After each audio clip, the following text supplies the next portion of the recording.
Be ready. 10 seconds to go.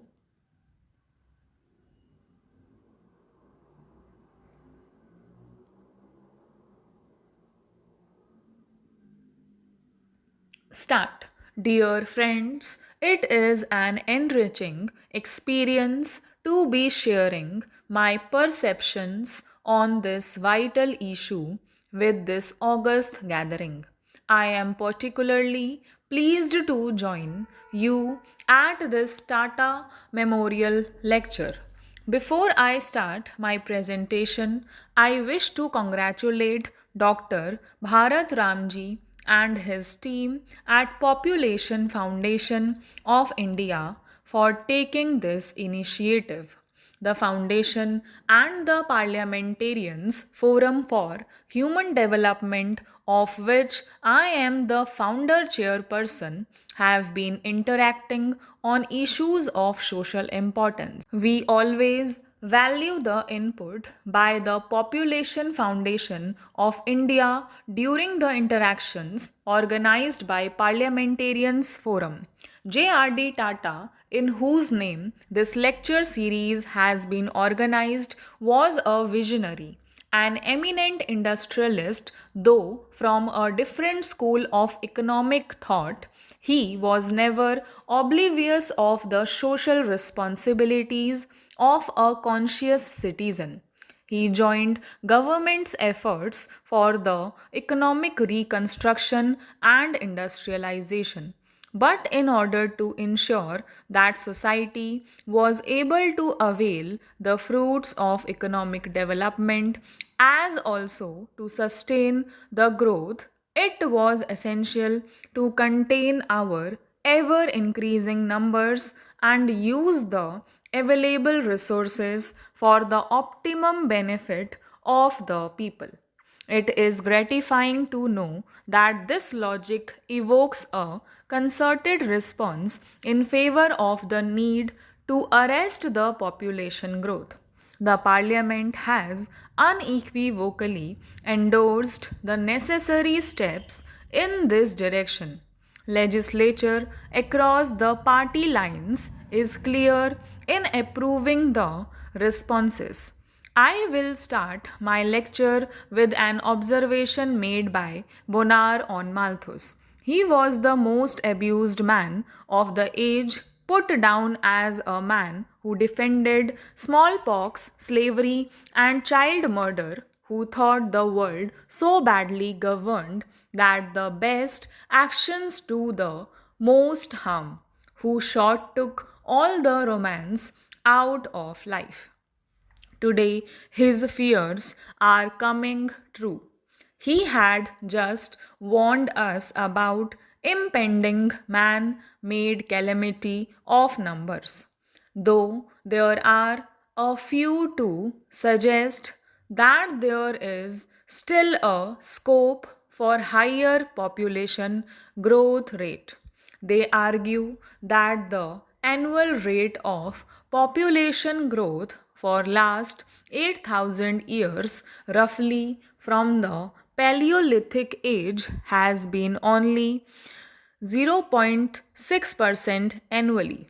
They further inferred that this figure was far less than 3% annual growth rate required to meet Malthusian geometric rate of progression to double each successive generation.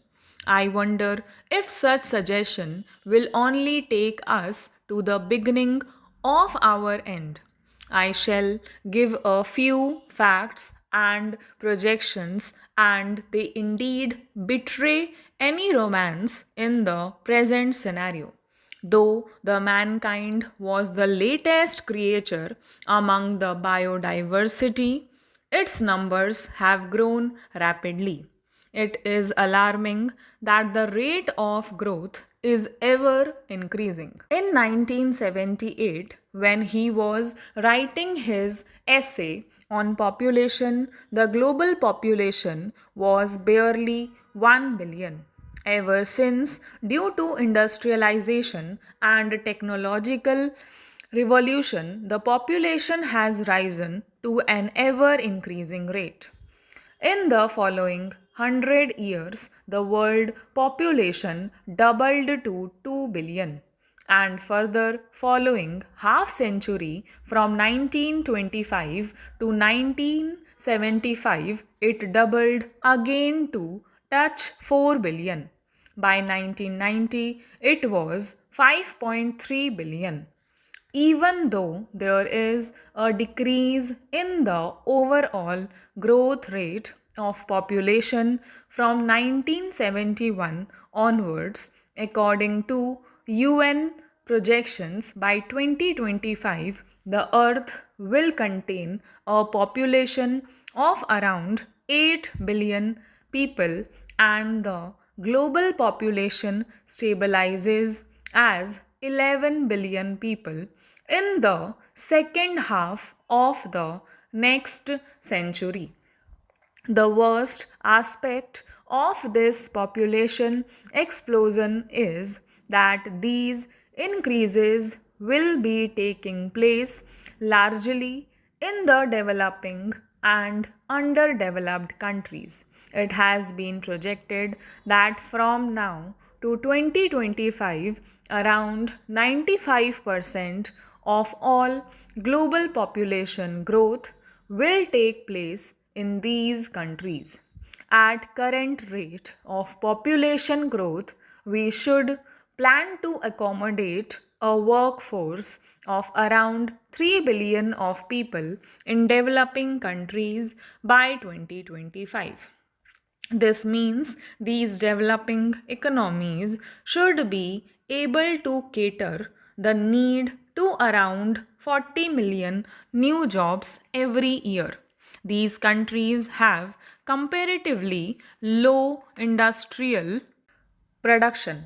A high domestic consumption leaves minimal surplus in the economy. Secondly, it is observed that in the countries with large population, the share of primary sector is higher in the economy.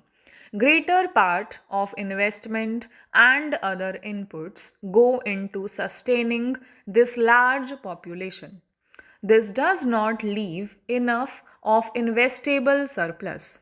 But it was not until Second World War the demographers and economists recognized that larger population adversely affected the economic development because it diverted the investments from growth related to inflated social demands of a larger population. In this context of developing countries, the population explosion will intensify the crisis of social security and sustainable development, urbanization, and urban poverty. Already, there is a trend among developing societies that their workforce is abandoning the agriculture and are shifting to urban clusters. In 1985, around 30% of the population of developing countries was living in urban areas, which shall go to 60%. Stop.